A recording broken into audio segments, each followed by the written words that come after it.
अध्याय 10 साक्ष्यों की परीक्षा के विषय में धारा 159 से 168। धारा 159 सुसंगत तथ्य के साक्ष्य की संपुष्टि।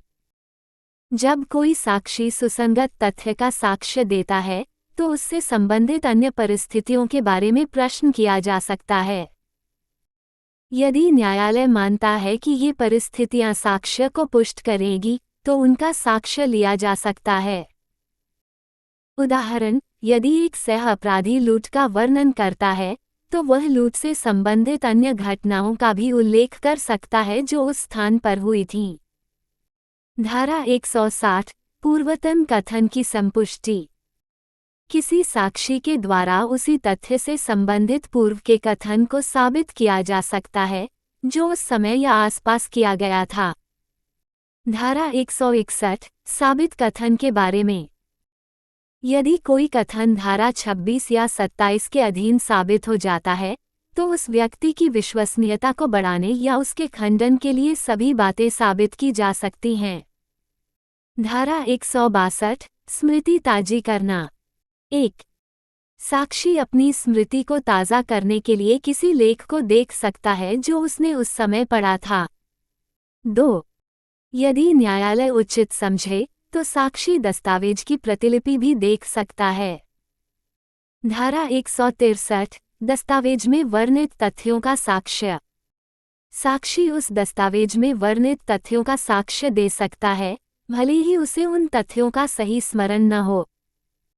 उदाहरण, लेखाकार अपने द्वारा रखी गई बहीखातों में दर्ज तथ्यों का साक्ष्य दे सकता है।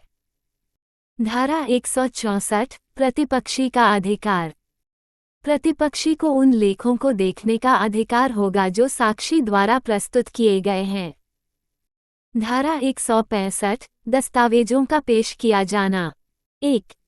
यदि साक्षी दस्तावेज पेश करने में सक्षम है तो उसे न्यायालय में लाना होगा। 2. न्यायालय दस्तावेज का निरीक्षण कर सकता है यदि यह राज्य से संबंधित नहीं है। 3. यदि अनुवाद की आवश्यकता हो तो न्यायालय अनुवादक को गुप्त रखने का आदेश दे सकता है।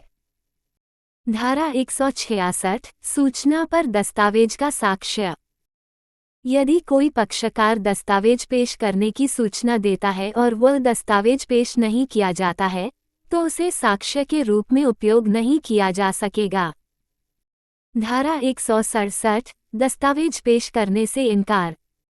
यदि कोई पक्षकार दस्तावेज को पेश करने से इनकार करता है तो वह उसे बिना दूसरे पक्ष की सहमति या न्यायालय के आदेश के साक्ष्य के रूप में उपयोग नहीं कर सकता।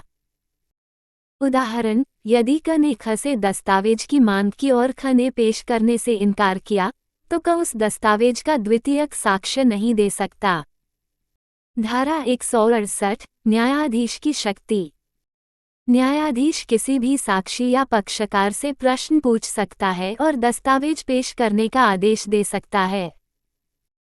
कोई भी पक्षकार या प्रतिनिधि ऐसे प्रश्नों पर आपत्ति नहीं कर सकता है और साक्षी को न्यायालय की अनुमति के बिना प्रतिपरीक्षा करने का अधिकार नहीं होगा। अध्याय 11 साक्ष्य के अनुचित ग्रहण और अग्रहण के विषय में। धारा 169 साक्ष्य के अनुचित ग्रहण या अग्रहण के लिए नवीन विचारण नहीं होगा। मुख्य बिंदु। यदि किसी मामले में साक्ष्य का अनुचित ग्रहण या अग्रहण हुआ है तो यह नवीन विचारण के लिए आधार नहीं बनेगा। न्यायालय को ये देखना होगा कि क्या बिना उस साक्ष्य के भी निर्णय को न्यायोचित ठहराने के लिए यथेष्ट साक्ष्य उपलब्ध था।